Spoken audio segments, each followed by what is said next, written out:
Mayli, tushundim. Xo'p. Chao. Nima gap?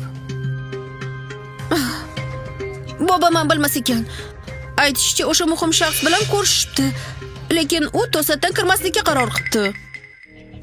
Hech qisi yo'q, Jao. Keyin yana imkoniyat bo'lar. Modomiki o'sha muhim shaxs kelmas ekan, unda Vanyuan ham biz bilan birga dam olsa bo'ladi.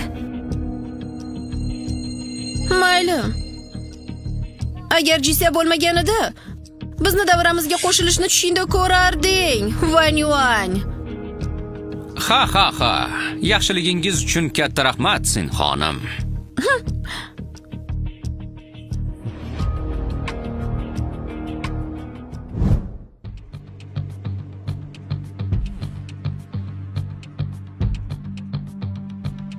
Jao, oilangning bu qaynoq buloqli dam olish maskani chakki emas ekan. Ziyanchenda birinchi raqamli ekanligi bejiz emas.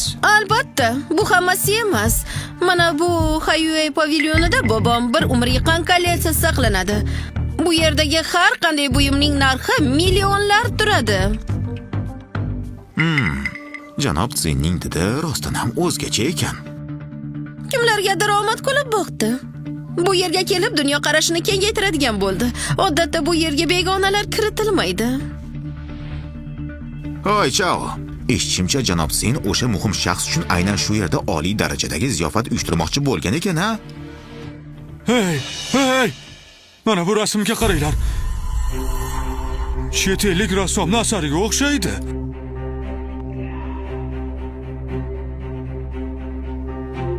Shu aji-bujuni ham asar deyishadimi? Qishloqi baribir qishloqida. Tushunasam o'zi, bu abstrakt san'at deyiladi. Kimoshdi savdosida bu rasm 8 xonali raqamga sotilgan. Rostdanmi? Tegma! Tegma! Ko'rsang ko'r, lekin qo'ling bilan tegma. Agar sindirib qo'ysang, o'zingni sotsang ham to'la olmaysan. Vanyuan, joyiga qo'y. Bu yerdagi hamma narsani bobom sinchkovlik bilan joylashtirgan. Agar biror korxol bo'lsa, javob bera olmaysan. Mayli. Rostdan ham ko'radigan narsani o'zi yo'q ekan. Iye.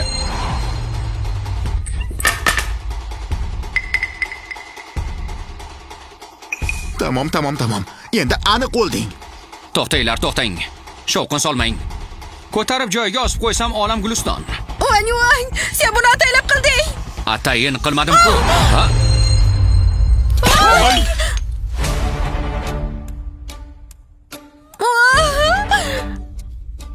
Bu vaza bebaho antikvar buyum. Bobomning eng yaxshi ko'rgan narsasi. Bu bolani sho'ri quridi. Bu safar aniq tamom bo'ldi. Hayue pavilyonida kim bor?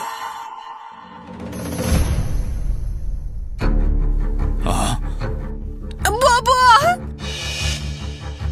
Nima bo'ldi? Buni kim qildi? Biz shunchaki do'stlarimizga Hayue pavilyonni ko'rsatmoqchi edik. Bunday falokat bo'lishini kutmagandik. Ha, janob Tsin. Biz ataylab qilmadik. Sizlar ham yaxshiyamki bugun o'sha muhim mehmon kelmadi. Aytinglar, kim qildi? Aybdor qattiq jazolanishi kerak. Yo, biz emas. U qildi. Biroz qildi. Juda soz. Kim ekan o'sha dovyurak bir ko'raychi? Yuzingni ko'rsat menga.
Nima?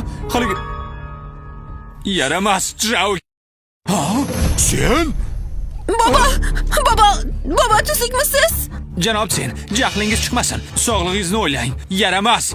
Hoziroq tiz cho'k. Janob Tsindan kechirim so'ra. Sen Janob Tsin, xavotir olmang. Men siz uchun albatta uni jazolayman. sen Ha? Janob Lu, esimda bu rasm sizni kolleksiyangizda edi. Van Yuan uni buzib qo'ydi. Buzib qo'ydi. Ha janob Lu, hammasiga mana shu Van Yuan aybdor. O'sha rasmni yechaman deb turib oldi. Oqibatda rasmni sindirdi. Hammasini bir o'zi qildi. Unday emas. Van Yuan, u ataylab qilmadi. Agar to'lash kerak bo'lsa, men Van Yuan uchun to'layman. Hada. Men ataylab qilmadim. Bu rasmning narxi 10 milliondan oshadi. Ustiga ustak xo'jayinimning eng yaxshi ko'rgan rasmi. Sen esa Janob Lu, rasmni garchi men tushirib yuborgan bo'lsam ham, asosiy ayb menda emas. senda emasmi? Van Yuan, aytib qo'yay, rasm seni qo'lingdan yerga tushib singanini hammamiz ko'rdik. Nima endi aybni boshqa birovga to'nkamoqchimisan? Menimcha u pul to'lashdan qo'rqyapti. Bahona qilishini qarang, rostdan ham ahmoq. Gap bunday. Bu rasmni rostdan ham men hozirgina yechib olgan edim. Nega asosiy javobgarlik menda emas deyapman? Chunki rasmni joyiga ilib qo'yayotganimda devordagi mix bo'shab qolgan ekan. Keyin tushib ketdi o'zi. Bunaqa bema'ni bahonaga janob Lu ishonadi deb o'ylaysanmi? Men ishonaman. Kim aytdi ishonmayman deb? Janob Lu, nimalar deyapsiz? Ishonaman dedim. Mixning bo'shab qolishi oddiy hol. Yaxshi tekshirmaganim mening aybim. Ukaxonni qo'rqitib yubordim. Shunday ekan, men ukaxondan uzr so'rashim kerak. Nima? Yo'q, bu janob Lu, noto'g'ri eshitmadimmi?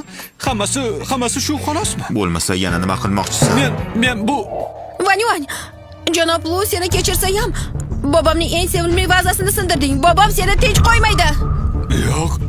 yo'q. eshitdingmi? Janob Tsin seni tinch qo'ymasligini aytayapti.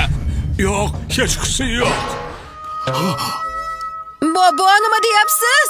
Bu sizning eng sevimli kolleksiyangiz-ku. Vaza sindi. Vaza odam Odam ham sinish kerak. odam sog' bo'lsa bo'ldi. Ha?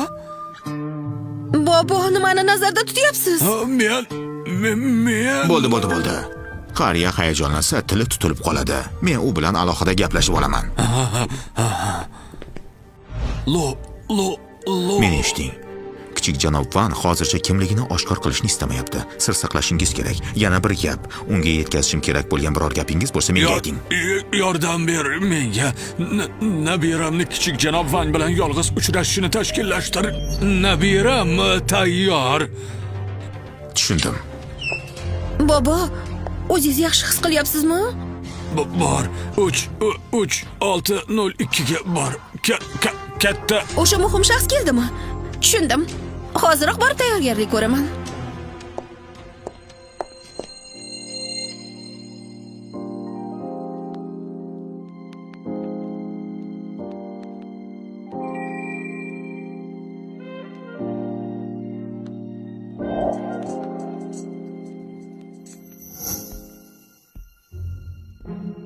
Bu Lu Hayfen meni bunday joyga nega chaqirdi ekan?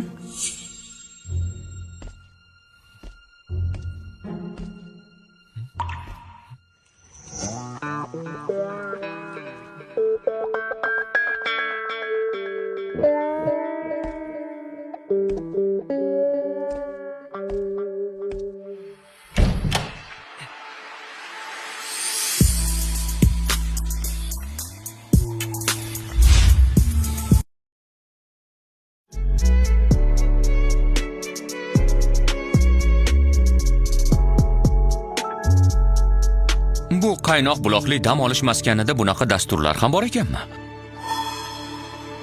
Kuppa kunduzi-ya, birov ko'rib qolsa, obro'y nima bo'ladi?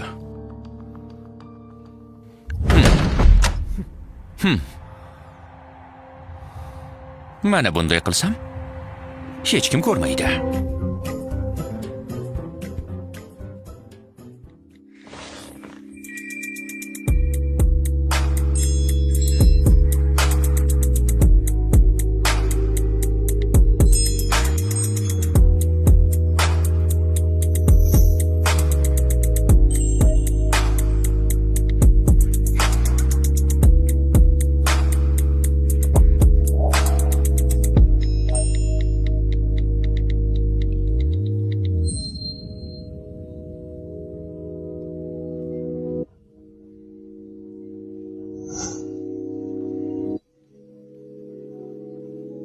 Janob, raqsim sizga manzur bo'ldimi?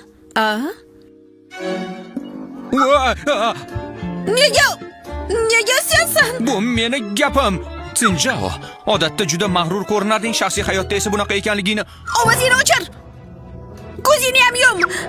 Ikkalasini ham. Oy. Voy. Tamom. Bu ahmoq meni yalang'och holda ko'rdi. Bo'ldi, tamom. O'ylashimcha buni tushuntirsa bo'ladi. Bu yerda qandaydir anglashilmovchi Ishqilib anglashilmovchilik bo'lsin-da. Oy, eshikni ichkaridan qulflab olibsan. Surbet. Axir Yo'q. Jao. Tuzukmisan? Nima bo'ldi?